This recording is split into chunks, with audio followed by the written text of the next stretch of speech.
ആരോഗ്യവകുപ്പിൽ നിയമനം വാഗ്ദാനം നൽകി പണം തട്ടിയെടുത്ത പ്രതികൾ അറസ്റ്റിൽ. കൊല്ലം കുണ്ടറ വെള്ളിമൺ സ്വദേശി വിനോദ്, പത്തനംതിട്ട ഇടപ്പൂൺ സ്വദേശികളായ മുരുകദാസ് കുറുപ്പ്, അയ്യപ്പദാസ് കുറുപ്പ് എന്നിവരെയാണ് അടൂർ പോലീസ് അറസ്റ്റ് ചെയ്തത്.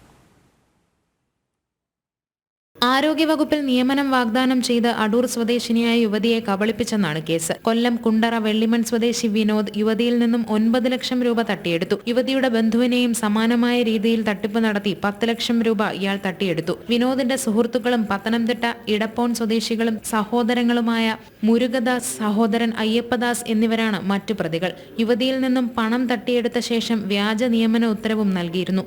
നിയമന ഉത്തരവ് പിന്നീട് ഇയാൾ തിരിച്ചു വാങ്ങിയതോടെ സംശയം തോന്നിയ യുവതി പോലീസിൽ പരാതി നൽകിയതോടെയാണ് കൂടുതൽ തട്ടിപ്പുകൾ പുറത്തുവന്നത്. ആരോഗ്യവകുപ്പിലും മറ്റ് വിഭാഗങ്ങളിലുമായി 15ഓളം നിയമന തട്ടിപ്പുകളാണ് ഇവർ നടത്തിയത്. ജില്ലാ പോലീസ് മേധാവിയുടെ നിർദ്ദേശത്തെ തുടർന്ന് അടൂർ പോലീസ് നടത്തിയ അന്വേഷണത്തിലാണ് പ്രതികൾ പിടിയിലായത്. ലക്ഷങ്ങളുടെ തട്ടിപ്പുകൾ നടത്തിയതായാണ് സൂചന.